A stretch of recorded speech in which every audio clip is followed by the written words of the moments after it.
Well, it falls to me to try and draw the threads together a little bit, if I can, in just a few minutes. And I won't detain you too long, but I think it is sensible for us to just reflect on the extraordinary presentations that we've heard today. I think hovering in the background for me are three concepts, which we just might bear in mind as I offer you my reflections. The three concepts are interests, and we've heard that from Dr. Rowan Williams, wisdom and trust. But let me just plunge in. The question, as you'll remember on the question paper for today, was whose universities? And the byline was that we hoped we would critically examine the state of governance of UK universities. And I think we pretty well stuck to the challenge in front of us. It seems to me that there have been four concerns that we identified pretty readily. Those of marketisation and state regulation leading to a business model, and that in turn raising large issues about university and personal autonomy. Secondly, we think we've drawn attention to there being rather a narrow set of stakeholders of the economy and the state, and this leading perhaps to some marginalisation of the academic life with, if we might put it rather grandiosely, discursive closure, a limitation of the ideas that are available to us, and the suppression of voice. Thirdly, I think we heard this especially from Melody, that students have been placed in a very ambiguous position with a rather top-down model. And fourthly, I think we've been saying that there has been insufficient account taken of the wider voices of society and the world, and that, it seems to me, is running quite counter to movements generally in the public sphere, which is looking to an ever wider array of voices coming into play. We've heard four perspectives, it seems to me. The historical perspective, how have we got here? I might even say, how have we got into this mess? But how have we got here over the last 200 years even? And we've heard voices, presentations on that front from Mike Shattuck, Jill Evans and David Willits. We've even dipped into we might call it the philosophy of higher education. What is it to be a university and its internal values? And here I think Jill Evans and Rowan Williams have had much to offer us. We've also dabbled in the politics and what we might call the critical theory of university life, critiques of the current state of play. And here I think Peter Scott, Melody again, Alex Bowles and David Willits have had much to say. And there, lastly, we've heard about the future, or speculated a little bit about the future, the possibilities that there are, quotes, as we have to say these days, going forward, from Steve Jones, Rowan Williams and Mike Shattuck. It seems to me there are four questions that this debate today has opened up. What agency is available to universities given the governance regime in which they are operating?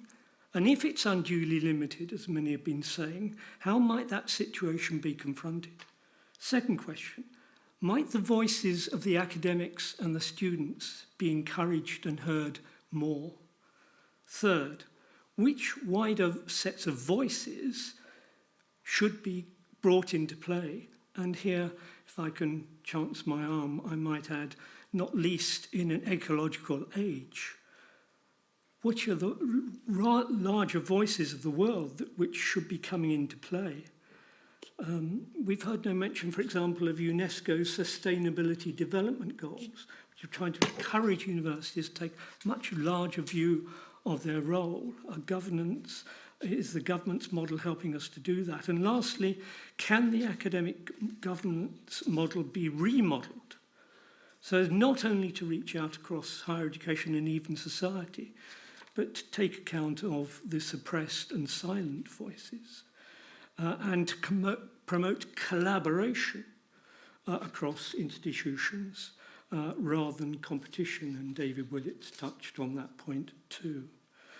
I'm reminded too, for those of you who remember him, of David Watson's comment that the sector of British higher education is or should be remembered as a sector in which all the universities are playing a part. But it seems to me that those four questions, large as they may seem, are actually rather minor questions. We need to go back, as John Brennan from the audience was reminding us, to the very concept of governance.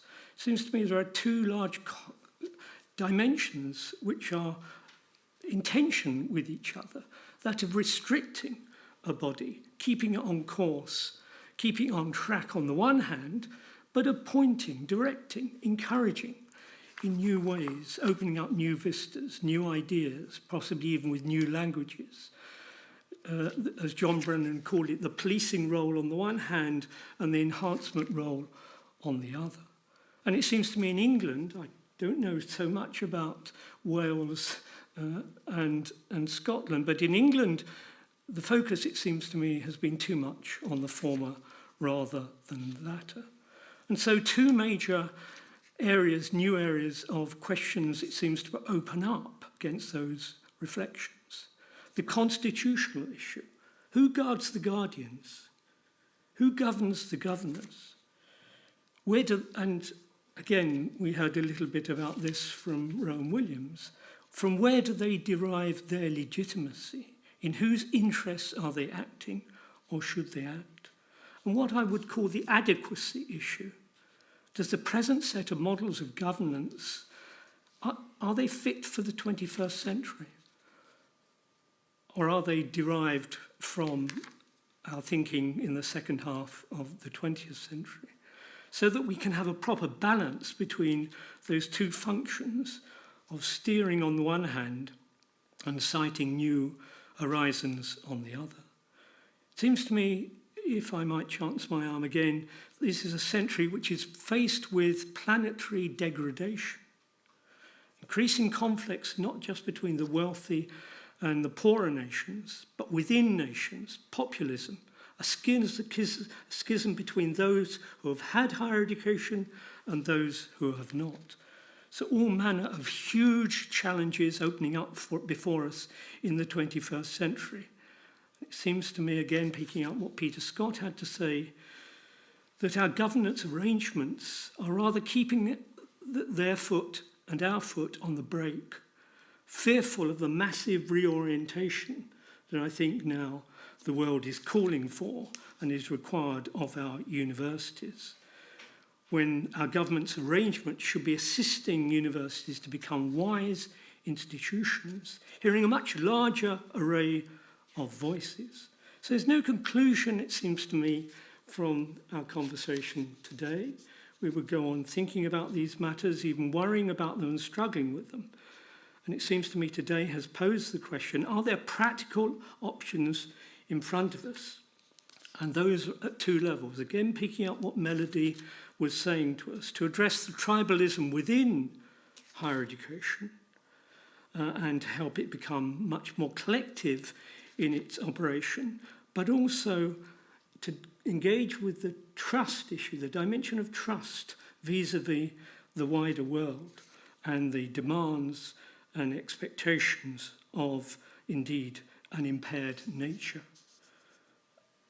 And so I come back to my minister's question that I was rather naughtily putting this morning. What's the problem here? And it seems to me we have to find ways in the academic community of speaking in ways that ministers and government and the state can understand, gain their interest somehow. Well, there it is, questions and challenges for further discussion and action. Thank you very much.